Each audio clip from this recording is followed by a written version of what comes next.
وخير الصحاب أن نرقى جميعا أعالي السحاب ونزرع الحق في كل رحاب لنحصد مولانا روم رحمۃ اللہ علیہ نے ونجن الضباب لنحصد سلطان محمود غزنوی اور ایاز کے 3 واقعات لکھے ہیں،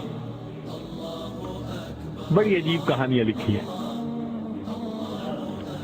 فرماتے ہیں کہ سلطان محمود ایک نیک بادشاہ تھا، اس کے پاس ایک دیہاتی نوجوان آ گیا، اس کا تعلق دیہات سے تھا، تعلیم بھی نہیں تھی، کچھ ایسی تربیت بھی نہیں تھی، مگر بادشاہ کے دربار میں آ کے جب خدمت پہ لگا تو اس نے اتنی اچھی خدمت کرنی شروع کی کہ تھوڑے دنوں میں بادشاہ کی آنکھوں میں بڑا درجہ پا گیا، بادشاہ نے اپنے مقرب بندوں میں شامل کر لیا۔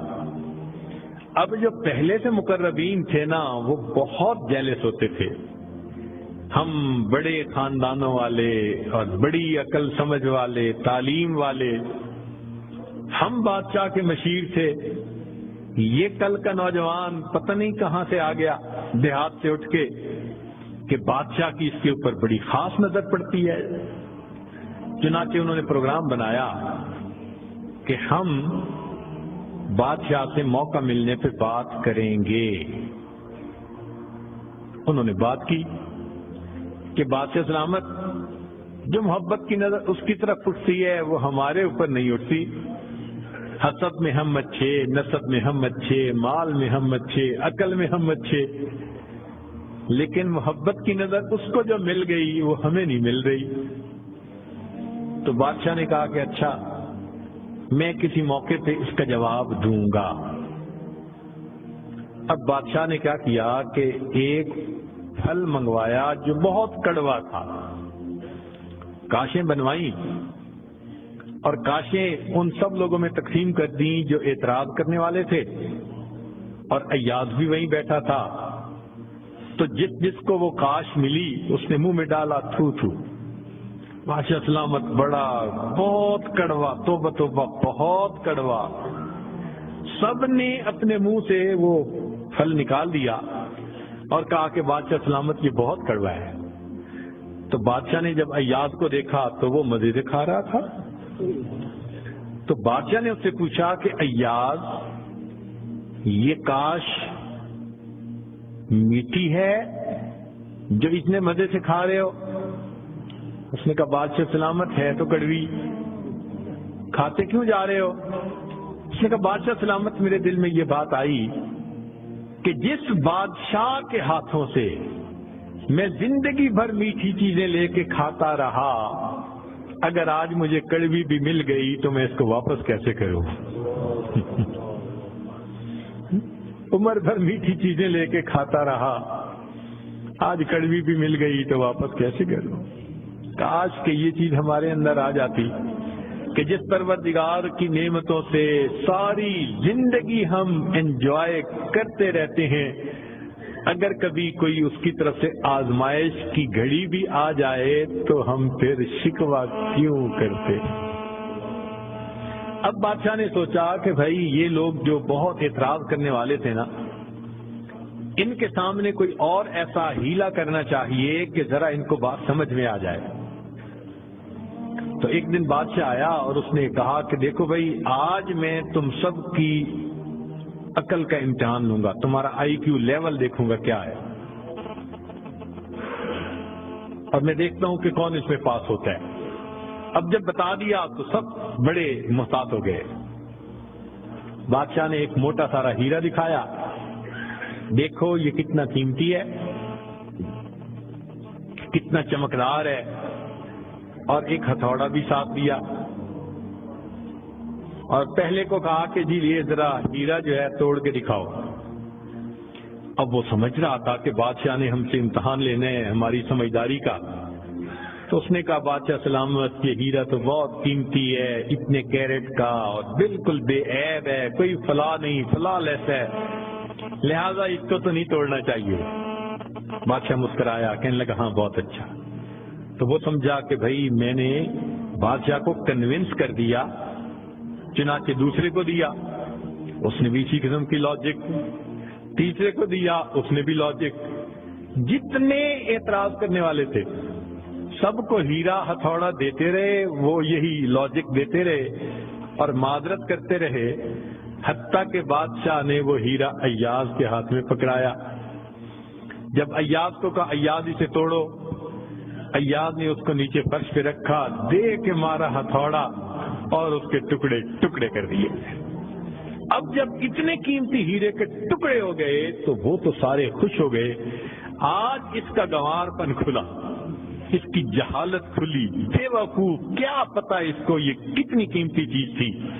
تو وہ ایکسپیکٹ کرنے لگے کہ آج تو بادشاہ اس کو دھکا دے دے گا دربار سے.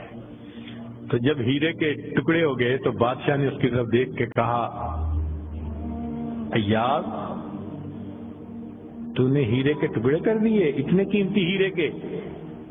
تو ایاز نے آگے سے سمپل سا آنسر دیا کہ بادشاہ سلامت، آپ نے مجھے حکم دیا تھا ہیرے کو توڑ دو. اب میرے سامنے دو آپشن تھی، یا تو اتنے قیمتی ہیرے کو توڑ دیتا یا پھر میں انکار کرتا تو آپ کے حکم کو توڑ دیتا. میری نظر میں آپ کا حکم ایسے سینکڑوں ہیروں سے زیادہ قیمتی تھا، لہذا اس کو کم قیمت سمجھتے ہوئے میں نے آپ کے حکم کو نہیں توڑا، میں نے ہیرے کو توڑ دیا. تو بھئی جتنا ایاز کے دل میں بادشاہ کے حکم کا احترام تھا، کاش ہم بندوں کے دل میں پروردگار کے حکم کا ایسا احترام آ جاتا. ہم خواہشوں کو توڑ دیں، تمناؤں کو توڑ دیں، اپنی امیدوں کو توڑ دیں، ہم کبھی بھی حکم خدا کو نہ توڑیں. تیسرا واقعہ لکھا کہ ایک دن ایک معترض جو تھا وہ آیا اور اس نے کہا کہ بادشاہ سلامت، یہ جو آپ کا زیادہ ہے نا چہیتا ایاز، ہمیں لگتا ہے کہ یہ خزانے سے چیزیں چراتا ہے، ہمیں تو شک ہے. بادشاہ نے پوچھا کیسے ہے؟ اس نے کہا جی ایک جگہ کلوزٹ بنائی ہوئی ہے اس نے، اور یہ صبح و شام اس کلوزٹ کا دروازہ کھولتا ہے اور دیکھتا رہتا ہے اور تالا لگا کے چابی اپنے پاس رکھتا ہے، چابی کسی کے ہاتھ میں نہیں دیتا. تو بادشاہ سلامت، ہمیں تو پکا شک ہے کہ آپ کے خزانے سے اس نے قیمتی چیزیں چرا کے رکھی ہیں اور یہ صبح و شام دیکھتا ہے اس کو. بادشاہ نے اسی وقت ایاز کو بلوا لیا، لوگوں کے سامنے پوچھا ایاز تمہاری کوئی کلوزٹ ہے ایسی؟ جی. تالا لگا کے رکھتے ہو؟ جی.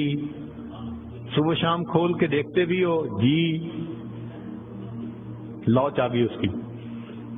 ایاز نے چابی نکال کے دے دی. بادشاہ نے ایک آدمی کو بھیجا کہ جاؤ اور کلوزٹ میں جو کچھ پڑا ہے سب اٹھا کے یہ کہ لے کے آؤ.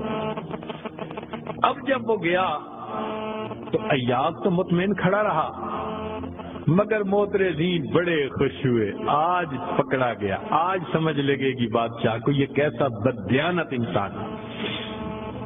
تھوڑی دیر گزری تو جو گیا تھا وہ تالا کھول کے کیا دیکھتا ہے کہ اس میں ایک پرانا سا لباس ہے اور ایک پرانا سا جوتا رکھا ہوا اور کچھ بھی نہیں.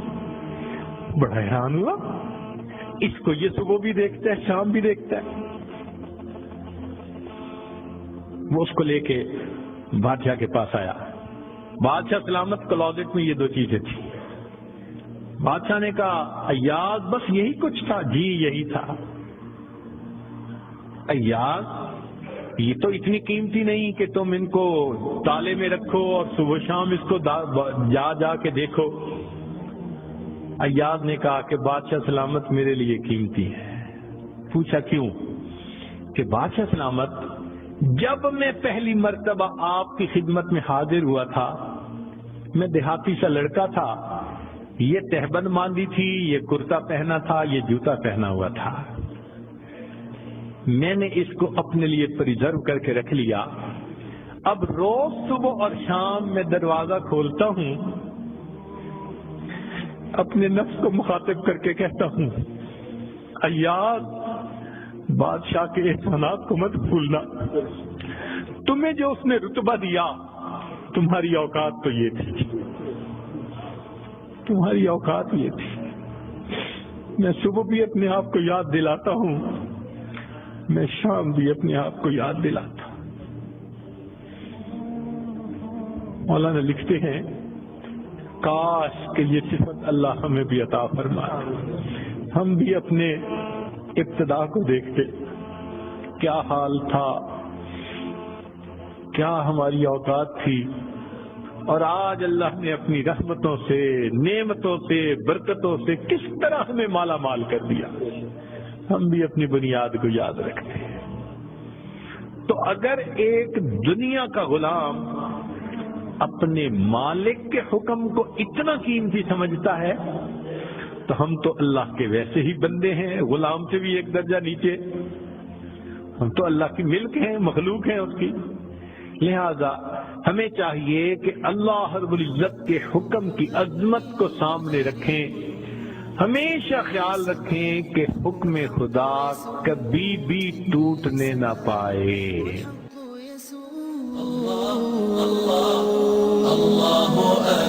الله الله الله أكبر لا